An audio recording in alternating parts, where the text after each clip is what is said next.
તો આપણે જણાવી દઈએ, અલ્પેશ ઠાકોરે ગઈકાલે જ કોંગ્રેસમાંથી તમામ પદો પરથી રાજીનામું આપી દીધું છે। ત્યારે રાજીનામું આપ્યા બાદ તેઓ હાલ ન્યૂઝ 18 ગુજરાતી પર અમારી સાથે વાતચીત કરી રહ્યા છે, જેની સાથે અમારા સંવાદદાતા પ્રણવ પટેલ જોડાઈ રહ્યા છે। પ્રણવ,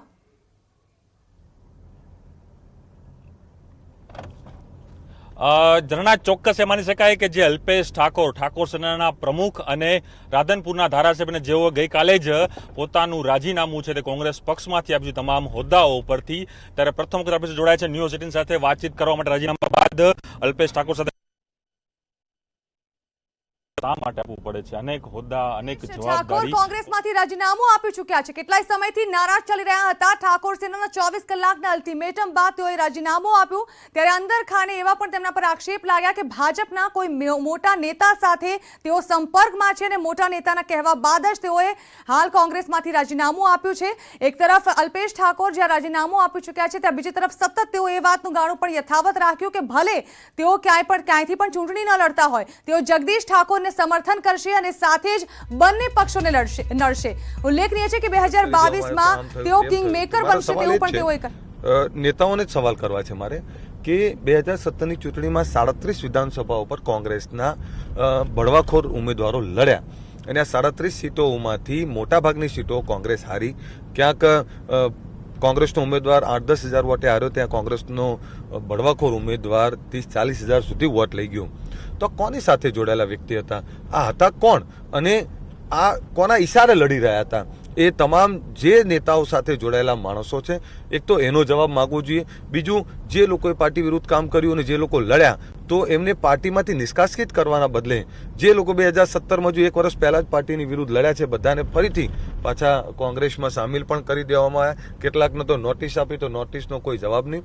પાર્ટીમાં શિસ્ત જેવું નથી। બીજું, મારા યુવાનો, તાલુકા અને જિલ્લાના યુવાનો 2017માં વગર આમંત્રણે એમની મિટિંગોમાં પહોંચી જતા અને અત્યારે 2017 પછી ક્યાંક તાલુકાઓમાં એમની સાથે સન્માનજનક વ્યવહાર કરવામાં આવે, ક્યાં એમને મિટિંગમાં બોલવામાં ના આવે, ક્યાંક સારી જગ્યાએ પદોમાં પણ નિયુક્તિ કરવામાં ના આવે। એક રીતે એમને વારંવાર અપમાનિત કરવું અને જાય તો કે ઠાકોર સેનાવાળા આવ્યા। અમને પરિવાર ભાવના જોતી, તમને પ્રેમ જોતો હતો, કોઈ લાલચથી કે ડરથી અમારી સાથે કોઈ રહે અમે એવું ક્યારેય નથી ઈચ્છ્યું। અમારે તો દિલમાં જગ્યા સાથે પ્રેમના નિર્ણય જોતા હતા, જેમાં હું ન પાઈ વારંવારની રજૂઆતો, વારંવારની પ્રભારી સાથેની ચર્ચા, વારંવાર રજૂઆતો કે અમે પદ નથી જોતી, અમારે ટિકિટો નથી જોતી, પણ અમને સન્માન તો આપો, અમારા પીઠ ઉપર ક્યાંક વાંસા ઉપર હાથ તો ફેરવો અને એવું તો કહો કે તમે અમને ખૂબ મદદ કરી, તમારા કારણે આ રિઝલ્ટ મળ્યું, તો 100% અમને આનંદ થાત। પણ અમે આટલી બધી મહેનત કર્યા પછી અમને સિરપાવ ના મળે, અમને એવું કહેવામાં આવે કે તમારાથી કોઈ ફાયદો નથી થયો।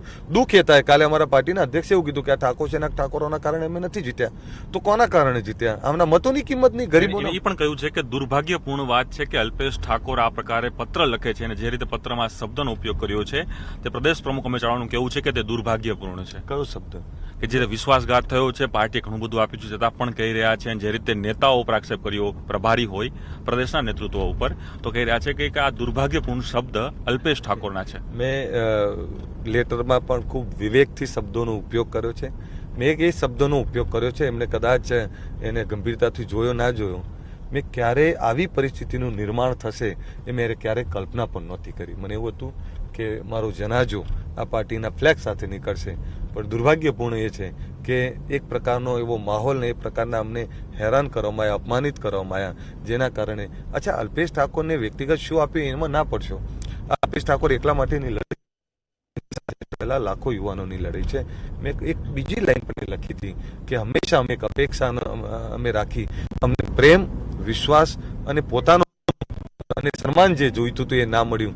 બીજી બાજુ અમારી સાથે દ્રોહ થયો વ્યવહાર, એમણે એમના નિવેદનમાં જ કહી દીધું કે આ લોકોથી અમને કોઈ ફાયદો નથી થયો, તો પાર્ટીના કારણે આ બધું થયું। તો પછી પાર્ટી અત્યારે 50-60 આજે 84 સીટો અને 8 સીટોના માર્જિનથી જ હાર્યા, તો એમાં કારણો એમ કે પાર્ટી સાથે કોણ ઈમાનદાર? વર્ષોથી જે પાર્ટીમાં જે લોકો ગદ્દારી કરે છે, પાર્ટીને જે અંદર ખાને હરાવે છે અથવા જે અપક્ષ લડીને હરાવે છે, એ બાબતમાં તમે કેમ જવાબ ના આપ્યો? એટલે એમણે જવાબ આપી દીધો કે આમનાથી કોઈ ફાયદો નથી થયો, તો પછી અમારા આવનારા સમયમાં અમારાથી ફાયદો નથી થયો તો અમારી તાકાત પણ અમે બતાવી દઈશું। એટલે તાકાત એટલે શું? પાટણ લોકસભા, બનાસકાંઠા લોકસભા, સાબરકાંઠા લોકસભા, ગાંધીનગર લોકસભા, આણંદ લોકસભા, ટાર્ગેટ અલ્પેશ ઠાકોરનો? આ મારા સેનાના યુવાનો અને મારા સમાજનું અપમાન છે. મારા સેના અને મારા સમાજના યુવાનું અપમાન કરવાનો પ્રયત્ન કર્યો છે એમણે. ગરીબ લોકોના જો મત અને એમની ઈમાનદારીની કિંમત ના હોય તો ગરીબ જ્યારે જાગે છે, ઓબીસી એસસી એસટીના લોકો, સામાન્ય લોકો, ગામડાના લોકો, એવા લોકોનું જ્યારે અપમાન કર્યું છે, એ લોકો પોતાના મત, એમની જોડે બીજું તો કંઈ છે નહીં, પદ કે પૈસા તો છે નહીં, તો બટન દબાઈ અને તાકાત બતાવશે. અલ્પેશભાઈ, આની પહેલા પણ ન્યૂઝીલેન્ડ સાથે તમે વાતચીત કરી ત્યારે કહ્યું હતું કે કેટલાક નેતાઓ મારી પીઠ પાછળ ખંજર મને ભોંકી રહ્યા છે. તમે પણ અનેક વખત આ શબ્દનો પ્રયોગ કર્યો છે અને ઘણા બધા તમે અનેક વખત કહી પણ ચૂક્યા છો. કેટલાક કોંગ્રેસના લીડરો છે, ન્યૂઝ એટીના મને ફરી વખત તમે તમારી વાત તમારા લોકો સુધી પણ, આ કયા નેતા કોંગ્રેસના એવા છે? મારા તમામ લોકોને કહેવા માંગુ છું, 2-3 એવા નેતાઓ છે કે જે આ બાબતમાં ચાહે પ્રેસમાં ન્યૂઝ આપવાના, પ્રેસને બ્રીફિંગ કરવાનું હોય, ક્યાંક ખોટી અફવાઓ ફેલાવવાની હોય, ક્યાંક સેનાને અપમાનિત કરવાનું હોય, સેનાને દબાવવાની વાત હોય, જ્યારે અલ્પેશ ઠાકોરને બદનામ કરવાની વાત હોય, તો ઘણા બધા એવા નેતાઓ છે કે જેમણે આ પ્રકારનો વ્યવહાર કર્યો છે. ભાઈ ભાઈ કહેવું અને પ્રેમ આપવો, પણ પ્રેમ આપ્યા પછી એમણે ઘણા બધા એવા પ્રયત્નો કર્યા છે અને જરૂર પડશે તો હું નામ પર કેટલા નેતા છે કોંગ્રેસના કે જે તમારી પાછળ પીઠ ખુંજર મારી રહ્યા છે? મુખ્ય 2-3 પણ 8-10 નેતા એવા છે કે જે આ કામ કરી રહ્યા છે. અને કેટલાક દુઃખ તો એ થાય કે મને કોઈ બીજા હેરાન કરે તો સ્વાભાવિક છે, કરે, પણ મારા સમાજના મોભી જ્યારે એક પ્રકારનો વ્યવહાર કરે, મારા સમાજના કોઈ નેતા કરે, જો બહુ વધારે કહેશે તો એમના નામ જો કહીશ કે એમણે જે પ્રકારનો વ્યવહાર કર્યો, આ વ્યવહાર ના કરવો જોઈએ. અલ્પેશ, બીજી પણ એક વાત તમે કરી, ગઈકાલે બહુ ગંભીર આક્ષેપ લગાડ્યો છે કે કોંગ્રેસના કેટલાક નેતાઓ ટિકિટો પૈસા દઈને વેચે છે. આ ગંભીર આક્ષેપ છે કે લોકસભા ચૂંટણીનું છે, ટિકિટો વેચાઈ ગઈ છે. અનુભવ આ વખતે થયો હતો કે આની પહેલા? જો તમને કહું, આ કોઈ છુપી બાબત છે? દર ચૂંટણી આવે છે ત્યારે આવા આક્ષેપ થાય છે. 2017માં પણ થયું, 2019માં પણ થયું. જો પ્રણવભાઈ, કે જ્યાં ઓપ્શન ના હોય, જે લોકસભામાં ઓપ્શન ના હોય અને ત્યાં તમે બહારથી કોઈ સારો મજબૂત કેન્ડિડેટ લઈ આવો તો સ્વાભાવિક પ્રક્રિયા બની. પણ જે લોકસભામાં તમારી જોડે સક્ષમ ઓપ્શન હોય, સપોઝ કે બનાસકાંઠા જેવી, અને એવી સીટો ઉપર સક્ષમ ઓપ્શનના બદલે તમે બહારથી બીજું લઈ આવ્યો તો એના ઘણા બધા સવાલો ઊભા થાય છે.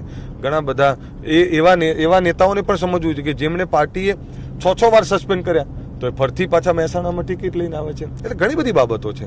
આ બધી બાબતોમાં પાર્ટીમાં શિસ્ત જેવું કંઈ નથી, પાર્ટીમાં ઈમાનદારી જેવું કોઈનામાં નથી.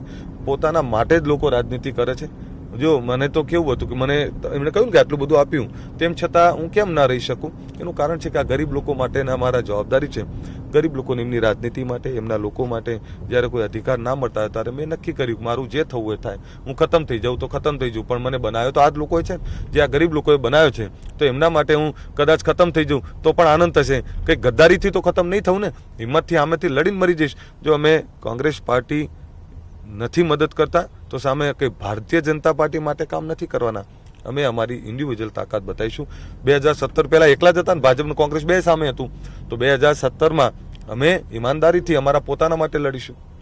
પણ એ જ વાત થાય છે, તમે કહી રહ્યા છો કે અનેક વસ્તુ થાય છે, અન્યાય થઈ રહ્યો છે ઠાકોર સેનાને, પરંતુ 17 પછી આ 19 એટલે 1.5 વર્ષ જેવો અલ્પેશભાઈ ગેપ રહ્યો છે.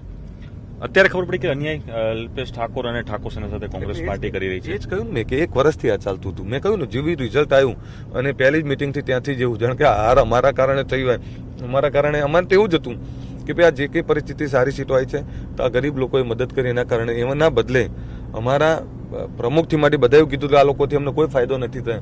એમણે તો હાર્દિક પટેલ અલ્પેશ ઠાકોર બંનેનું કહેલું અને તમારી ચેનલમાં કહેલું કે એમનાથી કોઈ ફાયદો નથી થયો. તો અમારાથી કોઈ ફાયદો નથી થયો તો શેના માટે લીધા હતા? અને 450નું જમ્બો માળખું બને અને જમ્બો માળખોમાં કોણ મંત્રી છે, 200 મંત્રી, 100 મહામંત્રીઓ આ બધું ફરતું હોય ને એમાં 10-15 અમારા યુવાનો ના મળે તમને. અને બીજી દાડે પેપરમાં એવું તમે કે મીડિયામાં એવું આપો અલ્પેશ ઠાકોરના યુવાનોનો સફાયો. મને એ સવાલ થાય, 2017ની ચૂંટણીમાં જે તાત્કાલિક હોદ્દાઓ આપવામાં આવેલા, એ હોદ્દાઓને કયા કારણસર નવા માળખામાં સામેલ ના કરીને એમને નીકાળી અને અમારા યુવાનોને સામેલ ના કરવામાં આવે? એ પછી તાલુકા જિલ્લામાં કેમ એમને મિટિંગોમાં બોલાવવામાં ના આવે? કેમ એમને સન્માન આપવામાં ના આવે? કેમ એમની જોડે તમારા ચૂંટાયેલા ધારાસભ્યો ગ્રાન્ટ માટે ટકાવારી માગે? ક્યાંક એમને એમના ગામના વિકાસ માટે જરૂર હોય તો એને મદદ ના કરીને એક દુશ્મન જેવો વ્યવહાર. અનેક કારણો છે. મારું વ્યક્તિગત કારણ કરતાં મારા યુવાનોના કારણ છે. મારી સેનાએ કીધું કે તારે 2 વસ્તુ પસંદ કરવાની છે, તારે સેના સમાજ પસંદ કરવો છે કે પછી તારી પાર્ટી? તો મારા ઓફકોર્સ હું તો એ સમાજ અને ગરીબ લોકોને પસંદ કરીશું. પાર્ટી મારા માટે કોણ બાબત છે? પાર્ટી ગુણ બાબત છે, પરંતુ ધારાસભ્ય પદ ગુણ બાબત નથી. ધારાસભ્ય પદ કોણ બાબત એટલે નથી. હું 5 વર્ષ સુધી ત્યાં કામ કરવાનો પ્રયત્ન કરીશું. જે લોકોને મેં કમિટમેન્ટ આપ્યું છે, જો મારો રાધનપુર વિસ્તાર એ ગરીબ પછાત વિસ્તાર છે, મેં ઘણા બધા સપનાઓ જોયા છે અને હું આપને એ પણ કહું, આવનારા 6-12 મહિનામાં જ રાધનપુરમાં પાણીના તમામ પ્રશ્નોનું સોલ્યુશન લાવી દઈશ, રાધનપુરના રોડનું તમામ સોલ્યુશન લાવી દઈશ અને રાધનપુરની અંદર રોજગારી વધારે ઉપલબ્ધ કેવી રીતે કરાય એના પૂરા પ્રયત્ન કરીશ. અને આવનારા સમયમાં મારું રાધનપુર તમામ રીતે વિકાસની દિશા તરફ આગળ વધવા માંડે એના પૂરા પ્રયત્ન કરીશ. અને એટલે જ મારા રાધનપુરમાં જે મેં છેલ્લા 1 વર્ષમાં કામ કર્યા છે એ મારી જવાબદારી છે અને મારી સાથે જોડાયેલા મારા ધારાસભ્યોને એટલે જ મેં રાજીનામા નથી આપવા દીધા કે એમના વિસ્તારનો વિકાસ કરીને જવાબદારી નિભાવે. એમની જવાબદારી છે ઠાકોર સેના સમાજ એકતા મંચ સાથેની અને ગરીબ લોકો સાથેની, ગરીબ ઓબીસી SC ST ના લોકો જેમના માટે લડવું એ અમારી જવાબદારી છે. હું પહેલા આંદોલનકારી હતો, હવે હું એક આંદોલનકારી તરીકે ઓળખાવાનું પસંદ કરીશ ને આંદોલનકારી તરીકે એક ફ્રી થઈ અને કામ કરીશ, જેનાથી હું ઈમાનદારીથી કડકાઈથી બોલી શકીશ. અલ્પેશ ઠાકોર આગામી સમયમાં 2020માં જિલ્લા પંચાયત તાલુકા પંચાયત આવશે, 2022માં ફરી વિધાનસભા આવશે. અલ્પેશ ઠાકોર પોતાની પાર્ટી બનાવશે કે પછી ભારતીય જનતા પાર્ટીમાં જોડાશે અને કઈ રીતે વર્ક કરશે? તમને કહી દઉં, હું મારા યુવાનોની તાકાત ઉપર ચાલવા માંગુ છું. 2022નો ગુજરાતનો નાથ કેવી રીતે પસંદ કરી શકાય એ દિશા તરફ આગળ વધવા માંગુ છું. એટલે જો આવનારા સમયમાં ઘણી બધી દિશાઓ નક્કી થઈ જશે, પણ હવે અમે નક્કી જ કર્યું છે કે સ્વતંત્રથી ચાલવું તો સ્વતંત્ર તાકાત 100% બતાવીશું. એટલે સ્વતંત્રતામાં પછી કેવું ના થાય કે પહેલા એમ કહ્યું કે હું ઠાકોર સેના તરીકે કામ કરીશ પછી કોંગ્રેસ પાર્ટીમાં જોડાયા, હવે એવું નથી બનતું કે ભારતીય જનતા પાર્ટીમાં જોડાવાનું થાય? જો પ્રણવભાઈ, એક આપને કહું, આ ગરીબ લોકો માટે કામ કર્યું છું. હું ક્લિયરલી કહું છું, અમારે કોઈ ભારતીય જનતા પાર્ટીમાં નથી જોડાવાનું. જોડાવો તો પહેલા જ જોડી ગયા હોત. અમે પહેલેથી જ જ્યારે કોંગ્રેસ પાર્ટીનો સંઘર્ષનો સમય હતો એ સમયે અમે પાર્ટીમાં જોડાયા હતા. જ્યારે જનાધાર સતત ઘટી રહ્યો હતો એવા સમયે અમે જોડાયા હતા. ત્યારે અમે કોઈ એવી પદની કે એની લાલસાથી નહોતા જોડાયા. અમને ખબર હતી સત્તા બને કે નહીં બને એમાં કોઈ નક્કી નહોતું, તેમ છતાં અમે ઈમાનદારીથી જોડાયા. એમ હવે ઈમાનદારીથી નક્કી કરીશું. અત્યારથી જ ગામડાઓમાં બીજે ત્રીજે સમિતિઓ, બીજું ત્રીજું બધું ચાલુ કરી દઈશું. જો 2022 આવતા ઘણી બધી દિશાઓ ખુલી જશે. તમે હરમેશ એક વાત રાહુલ ગાંધી માટે કહેતા કે રાહુલ ગાંધી મારા ભાઈ જેવા છે, ફેમિલી રિલેશન છે, તો રાહુલ ગાંધી સાથે કોઈ વાતચીત થઈ, કોઈ ટોક થયો તો એની સાથે કોઈ વિશ્વાસમાં લેવામાં આવ્યા હતા? આ એક બહુ મહત્વપૂર્ણ વાત છે કે રાહુલજી હંમેશા માટે તમારી નજીક રહ્યા છે, રાહુલ ગાંધી તમે પણ નજીક રહ્યા છો. નહીં, જો એમના માટે 100% મને સન્માન પહેલેથી, એમાં કોઈ બેમત નથી અને એ અત્યારે પણ છે. એટલે એમના માટેની વાત જ નથી. મૂળ વાત ગુજરાત કોંગ્રેસના નેતાઓએ જે પ્રકારનો વ્યવહાર કર્યો. જો ગુજરાત કોંગ્રેસમાં શું ચાલે છે ખબર? કેમ આખા દેશમાં ગુજરાત કોંગ્રેસમાં જેવું થાય છે કે કોંગ્રેસ પાર્ટીના મજબૂત કદ્દાવર નેતાઓ કોંગ્રેસ પાર્ટી છોડી દે છે. અહીંયા શક્તિઓને ડિસ્ટ્રોય કરવામાં આવે છે, અહીંયા શક્તિઓનો નાશ કરવામાં આવે છે, શક્તિઓને હેરાન કરવામાં આવે છે, શક્તિઓને દબાવવાનો પ્રયત્ન થાય છે. એટલે આ પરિસ્થિતિનું નિર્માણ થાય છે. અને એ શક્તિઓના સમૂહને એક કરવાના બદલે શક્તિઓથી ઈર્ષ્યાવૃત્તિ રાખી, શક્તિઓથી ભેદભાવ રાખી અને શક્તિઓને પરેશાન કેવી રીતે કરવું એના માટે પ્રયત્ન થાય છે. અને એટલે જ આ ગુજરાત કોંગ્રેસમાં 2007માં સરકાર બની ગઈ હોત, 2012માં બની ગયો ને 2017માં પણ બની ગયો. નથી બની. કારણ કોણ છે? તમે જયારે કહ્યા છો કે શક્તિઓ અને આની પેલા પણ ધારાસભ્યો કોંગ્રેસ પાર્ટી છોડીને ગયા છે, તમે પણ આજે રાજીનામું આપી દીધું, તમે ધારાસભ્ય તરીકે યથાવત છો, પરંતુ એવી કઈ શક્તિ છે કે જે ડિસ્ટર્બ આ સિનિયર નેતાઓ હોય કે જે તાકાતવાર નેતાઓ છે, ધારાસભ્યો તેને ડિસ્ટર્બ કરે છે? કોંગ્રેસની એવી કઈ કોણ છે આવા વ્યક્તિઓ? ગ્રુપિઝમ જે રીતનું ચાલે છે એટલે દરેક નેતા સામેના ગ્રુપને દબાઈ દેવાનું, સામેના ગ્રુપના જે કોઈ કાર્યકર્તા એને ડેમેજ કરવું. મારા માણસને ટિકિટ નથી મળી, લડી નાખો, અપક્ષ પાડી દો. આ પ્રકારની લેંગ્વેજ એ પાર્ટી માટે ના હોય. જે લોકો પાર્ટીની દુહાઈ આપે છે, પાર્ટીની ઈમાનદારીની દુહાઈ આપે છે, બંધ રૂમમાં બેહીને એમના વિરોધી જૂથના પાર્ટીમાં રહેલા લોકોને કેવી રીતે હરાવવા એના જ પ્રયત્ન કરે છે. એટલે બહુ ગુટબાજી છે.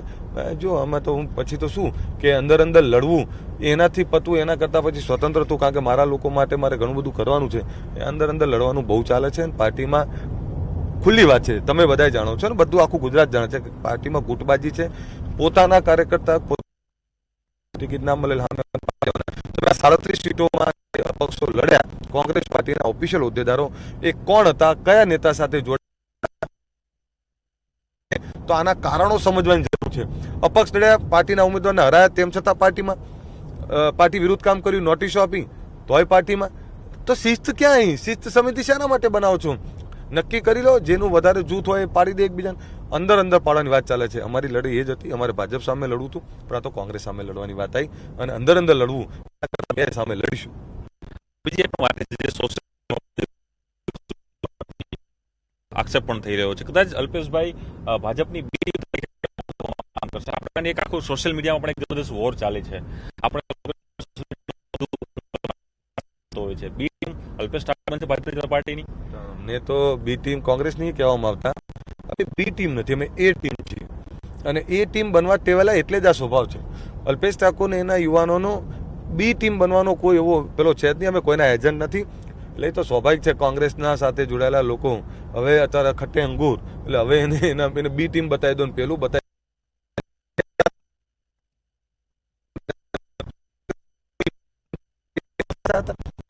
પાર્ટીમાં હતા.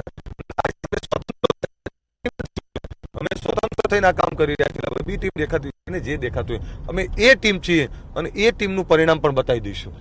અલ્પેશભાઈ, કેટલી લોકસભા બેઠક ઉપર અસર અલ્પેશ ઠાકોર સેના કરશે?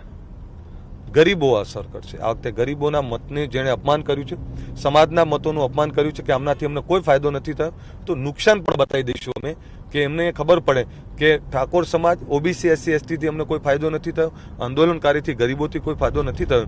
તો જેમણે આ શબ્દ યુઝ કર્યો છે કે આમનાથી કોઈ ફાયદો નથી થયો, તો એ સમાજ પોતાની તાકાત પણ બતાવી દેશે કે હવે તમે જુઓ, અમે અમારા ફાયદો તમે જોયો છે, હવે નુકસાન પણ જોઈ લો. એ પણ એક વાત આવી છે, જેમ કે ગઈકાલે જ પ્રદેશના પ્રમુખે એક પ્રેસ કોન્ફરન્સ કરી, તેમાં એને હાર્ડ કોપી નથી. રાજીનામું સ્વીકાર્યું નથી કદાચ કોંગ્રેસ પાર્ટી, હજી કદી ઈચ્છા ખરી ભાઈ કોંગ્રેસ પાર્ટી પાસે જવાની?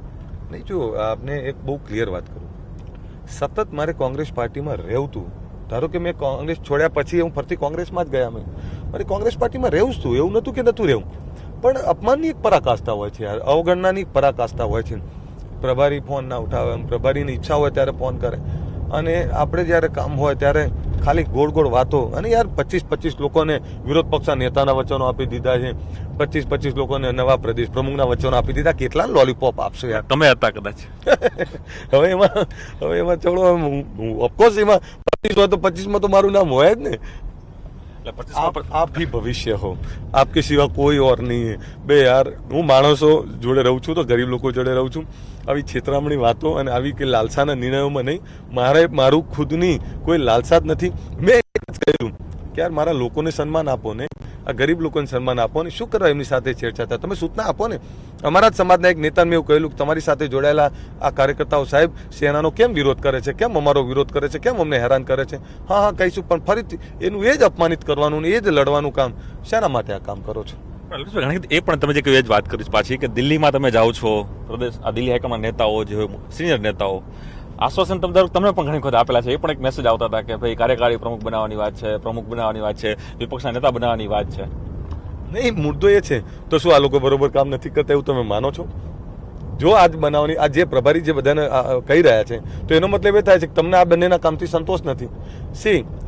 તમને એક ષડયંત્રનો ભાગ કહું. જ્યારે દિલ્હીથી હું રિટર્ન આવ્યો ત્યારે એવી કોઈ ચર્ચા નહીં, પણ જ્યારે તમે જ બધા હતા અને હું એરપોર્ટ ઉપર ઉતર્યો ત્યારે મને આપનામાંથી જ કોઈ સવાલ કર્યો, તમારી પત્નીની ટિકિટ કન્ફર્મ કરી આવ્યા? અરે બાપરે, આવી તો કોઈ ચર્ચા કે એનીથિંગ. તો આવા મેસેજ મીડિયાને આપે છે કોણ? કોંગ્રેસ પાર્ટીના બે જ લોકો વચ્ચે એક બંધ રૂમમાં થયેલી ચર્ચા અને આવા પ્રકારની અફવાઓ અને આવા પ્રકારના બદનામ કરવાની વાત. મારી પત્ની મારું ઘર ખૂબ સારી રીતે ચલાવે છે. મેં પહેલાંય કહ્યું હતું, મારું પરિવાર એ ક્યારેય એવી એ બાબતથી અપેક્ષા નથી રાખી. જો મારું પરિવાર એટલે આ ગરીબ લોકો છે, મારો સમાજ છે. મેં ક્યારેય એવી વાત નથી કરી. મેં મારા લોકો માટે માંગણી કરી છે, મારા લોકોના અધિકારની વાત કરી છે, અને એને આ રીતે બદનામ કરે છે. એટલે જો પાર્ટી હાઈકમાન્ડમાં હું વારંવાર રજૂઆત કરી છે, એવું નથી બન્યું. મેં અનેક વાર રજૂઆત કરી છે. કયા દબાયા? એટલે ભાઈ શું દબાયા? આમાં ગરીબ લોકો માટે માગ્યું છે, મારા માટે ક્યાં કંઈ જોઈતું હતું? મારા લોકો માટે માગ્યું ને એ તમે ના આપી શકો, એનું સન્માન ના આપી શકો, સન્માન સાથે એમના જગ્યાઓ ના આપી શકો, તો પછી એનો મતલબ નથી. પણ પ્રણવભાઈ, તમારે એક વસ્તુ તો તમારે પૂછવી જોઈએ એમને કે કેટલા વિરોધ પક્ષના નેતાને કેટલા પ્રદેશ પ્રમુખ બનાવવાનું છો? હવે ક્લિયર કરી દો. એટલે બિચારા પેલા જે દિવા સપનોમાં જે લોકો